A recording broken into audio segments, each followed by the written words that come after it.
Hello and welcome. Thank you all for being here on this August 26th, 2021. I am Nick Kanoki, the Director of Technology for the Asset Leadership Network, and I am calling in from my home in Lander, Wyoming. Before we get the show underway, I just want to thank our patron sponsors, ABS Quality Evaluations, an ABS Group company, and Onuma System. And if you want to learn more about our patron sponsors, you can visit those websites, abs-qe.com, abs-group.com, and onuma-bim.com. Our other organizational members, you can see here in front of you, and we are very grateful for their continuing support. They make programs like this and others that we do at the Asset Leadership Network possible. So thanks again to them. And one last note before we get underway, next Thursday, we'll have Mary Adams. That's September 2nd here at 4 p.m. Eastern time. And so we would love to have you join us for that as well.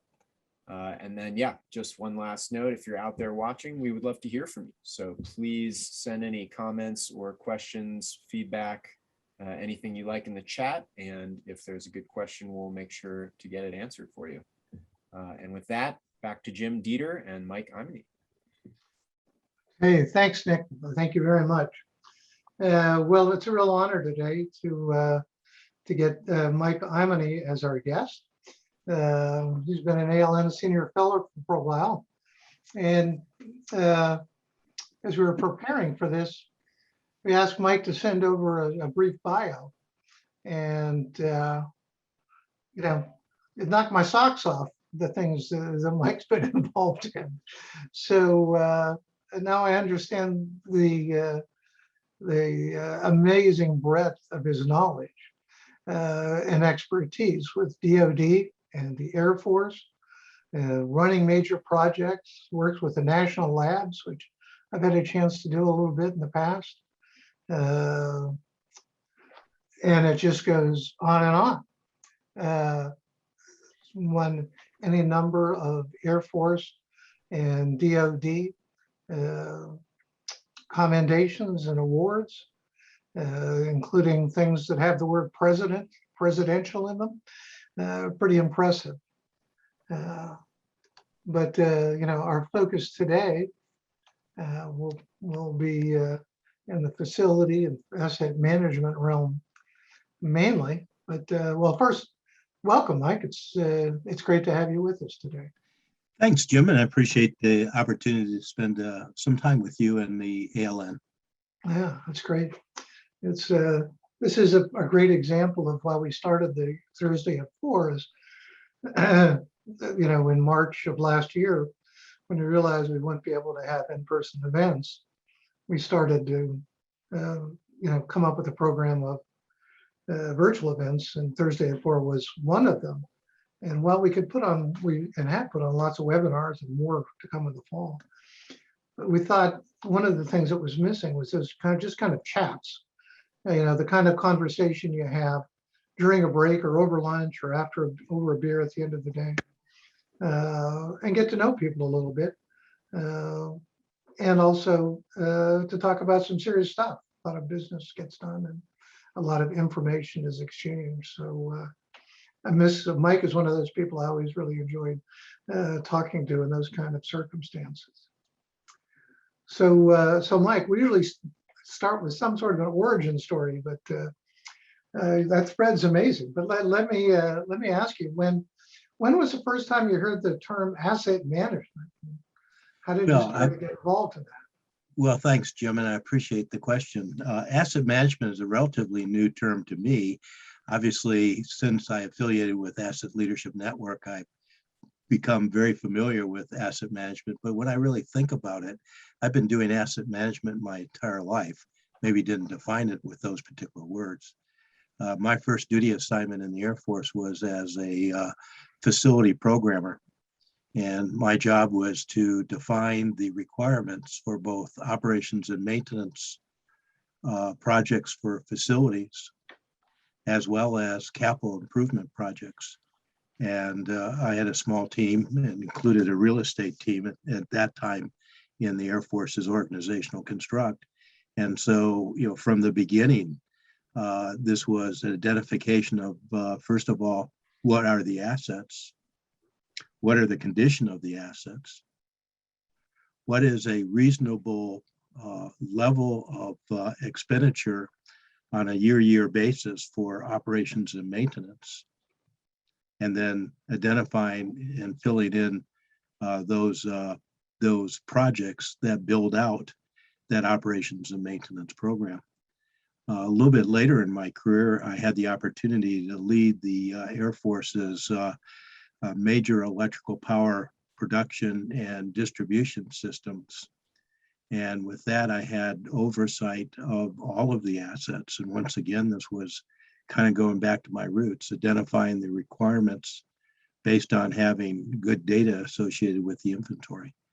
And then ranking the order of the projects to presumably best meet the Air Force's mission. And that was going back 30 years ago. Now, if I look at ISO 55000, that's essentially what ISO 55000 is all about. Know what you have, know the risks associated with the conditions of what you have, seek what it is that the agency can afford to spend on this area. And I'll talk a little bit about that a little bit later on. And then obviously execute to the best of your ability those projects. Yeah, there's a lot of the leaders internationally in the ISO effort and asset management, probably could, in very broad terms, could say similar things, is starting out with much more with a focus on the assets and evolving to the point of using that information to make decisions that impact the objectives of the organization. And it seems, we wonder, why is it so complicated to explain those to people that perhaps haven't seen it that way in the past? I don't know. If you have any stories on trying to convince people they should be doing better at doing this? Well, that's an interesting, when you said that, that's about what was coming in my mind. I'm going to spin towards the end of my Air Force career. And the last 12 or 13 years of my Air Force career was at the senior level.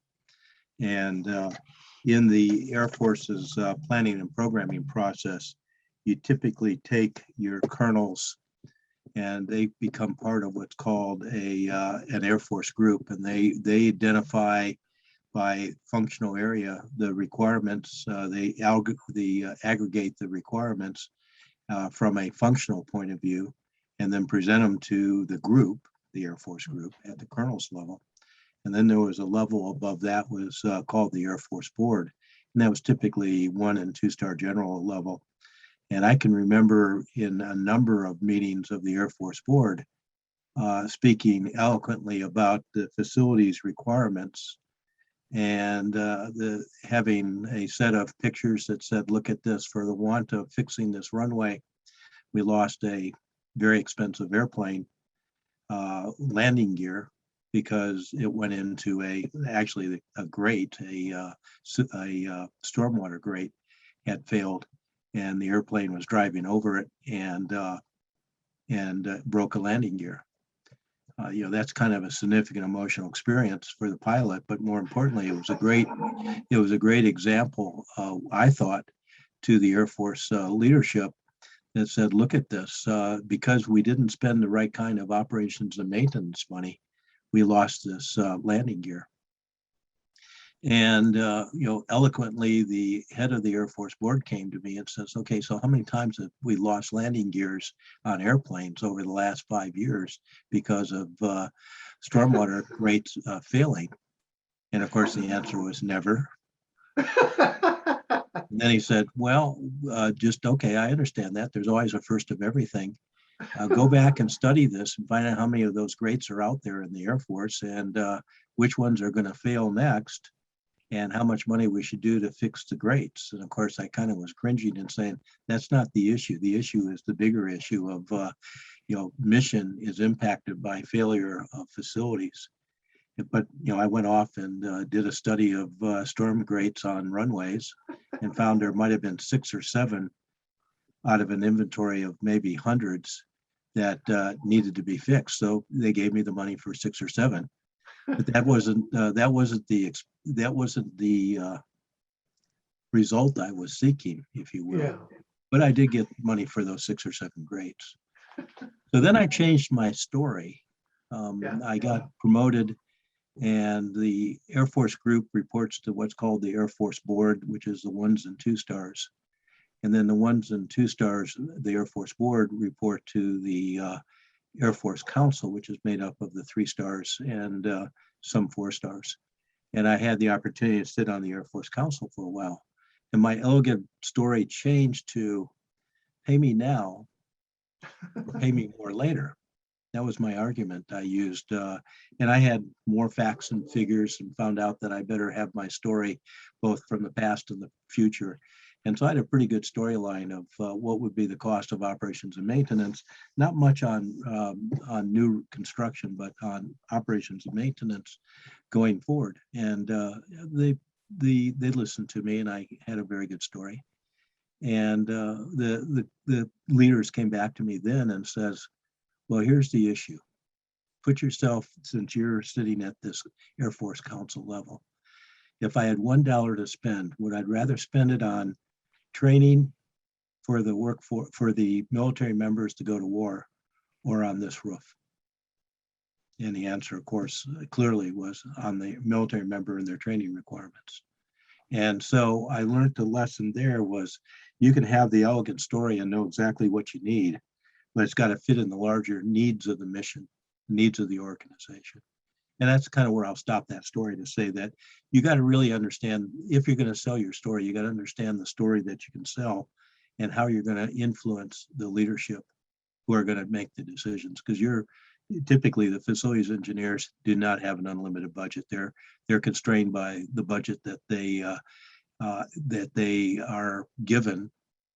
And the goal is to do it in the most effective and efficient way so that you can maximize the value, reduce the risk, and achieve the greatest mission.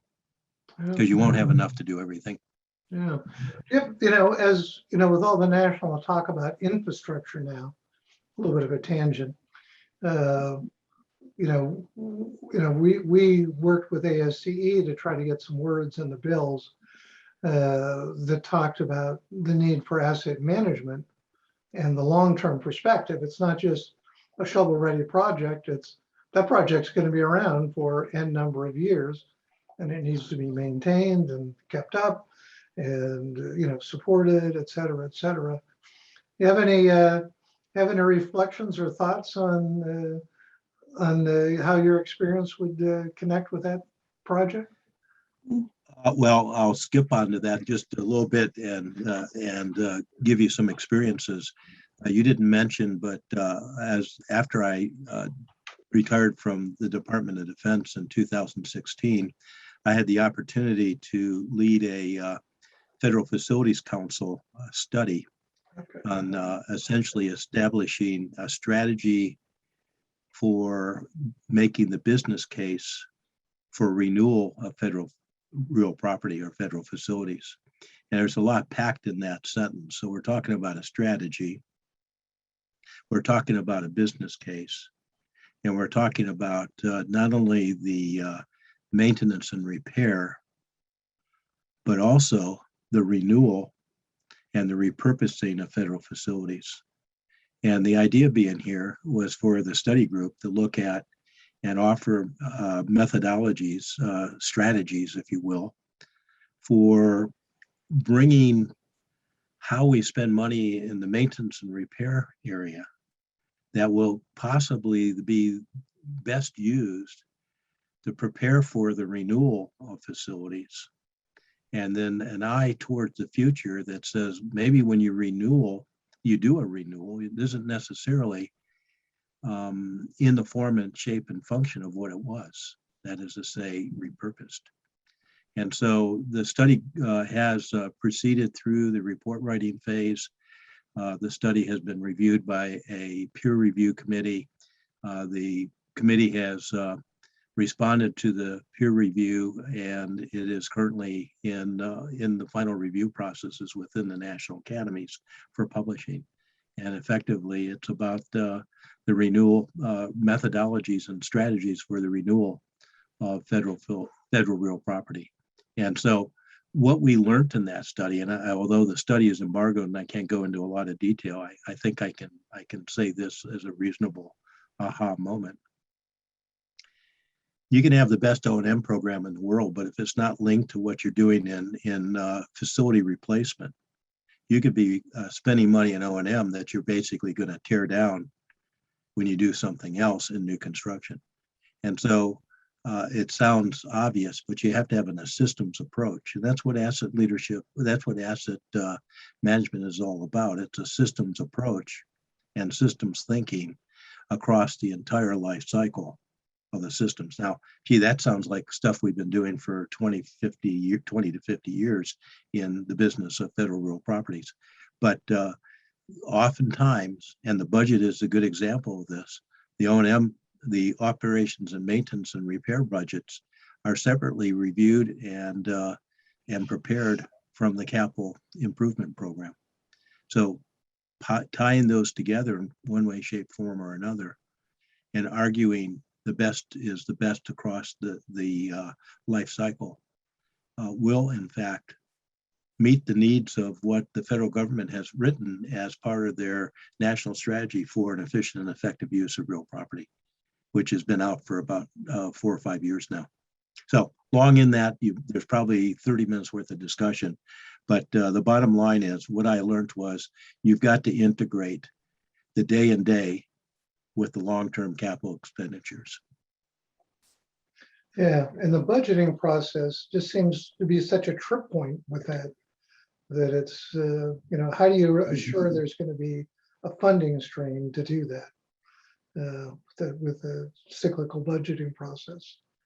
Yeah. We don't have a very good answer for that, do we?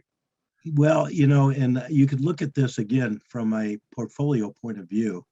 Well, there's in the capital program is a good example, right? I'm going to build a 25 or $50 million building. I'm going to build that once, and maybe in a facilities engineer's lifetime, he builds 2 or 3 of those major complexes.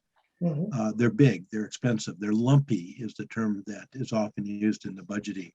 You budget this $50 million building once, and you won't see it for another 50 or 100 years. But if you bring in the asset portfolio to a large enough level, some of that lumpiness is absorbed.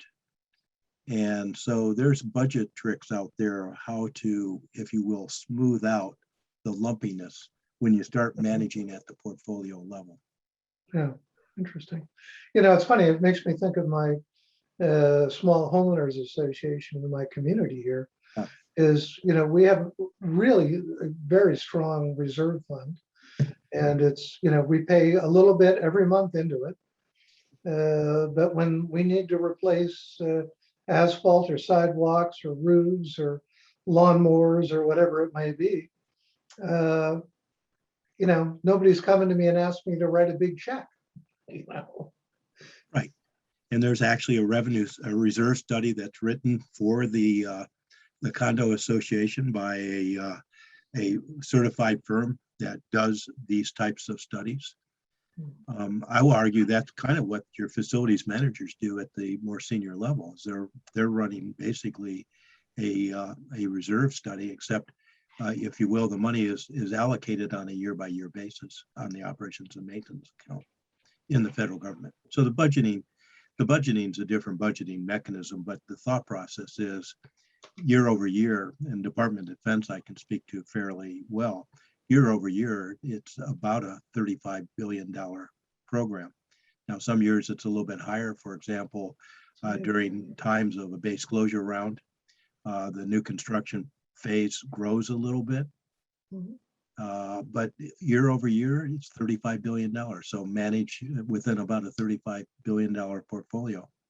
Now, odd things happen, and oopses occur that are part of that emergency response where you have to pull money from someplace else to do something else. And that's, that's understood too.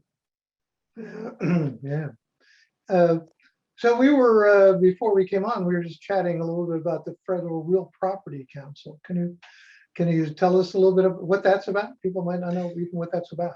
Yeah, and Jim, that's the reason I mentioned it is I'm not sure how much ALN really knows about the Federal Real Property Council, but by an act of Congress a number of years ago, there was the creation of something called the Federal Real Property Council, and the land holding departments and agencies have to identify a senior real property official, someone senior enough in the organization to be able to cut across all aspects of the facilities program. It is titularly head. I shouldn't say that. It is led by the Office of Management and Budget. The General Services Administration plays a very strong role in the day-to-day executive management of the Federal Real Property Council. They have a website. I encourage everybody to take a look at Federal Real Property Council. And one of the things they've done a number of years ago, and it's improved over the years, is created something called the Federal Real Property Management System. And with that, a Federal Real Property profile. How many buildings and how many square feet and how many acres of owned land, how much is leased versus how much is owned.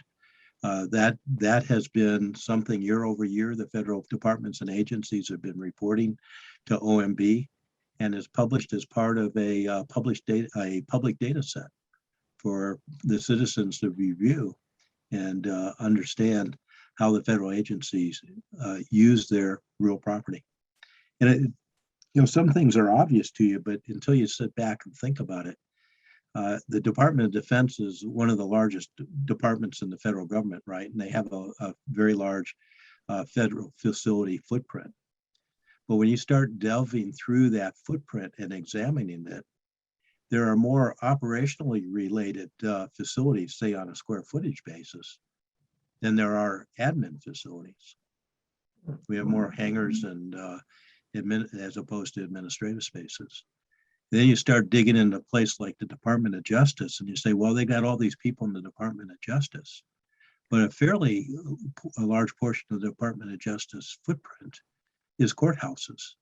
And federal courthouses, sure, may look like an administrative facility in some ways, but it's got courtrooms and specific jury rooms, and you can call them administrative spaces if you want, but they have very unique needs that make them a little bit different than, say, a office building. Now, granted, there are office buildings within the portfolio, don't get me wrong. But what I was actually learned as I went through my journey in the Department of Defense profile, and I had the opportunity to lead the office that depicted that and managed that through a team, was how that facility space was actually used to meet the mission.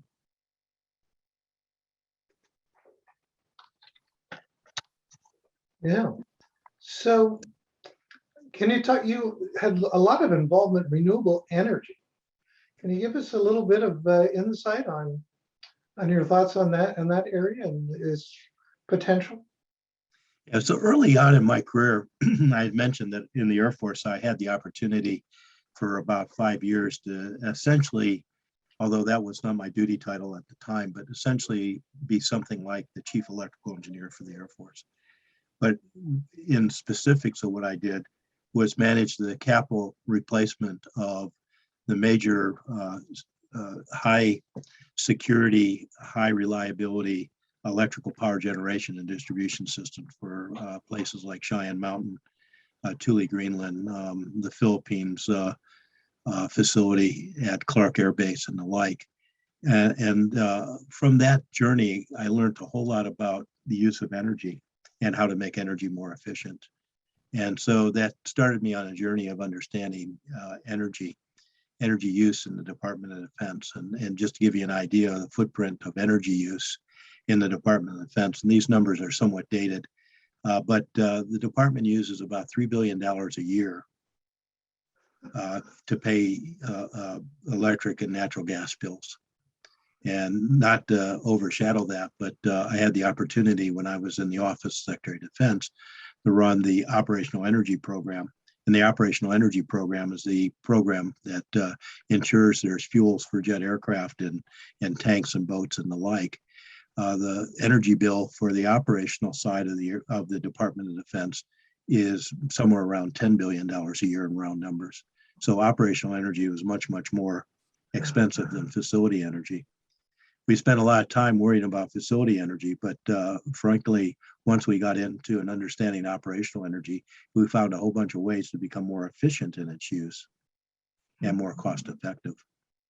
So you've heard this term efficient and effective through a couple threads of my thoughts, and it is what fits. We the federal facilities folks have to ensure that we can provide those most effective and efficient facilities to meet the mission needs. So get back on renewable energy. Obviously, renewable energy could be a significant game changer in that the sun is free if you can harvest it. But the problem with the sun and harvesting it is it only shines half the time.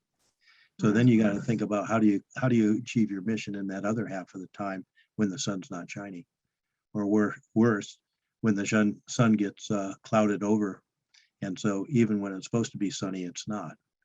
And so those are the things that I was dealing with in renewable energy. So not only solar but also wind. Yeah. A little bit of nuclear. Yeah. Yeah, I have got solar panels on my house, and it's an interesting learning experience doing that. But, Indeed. takes a while to get the payback, for sure.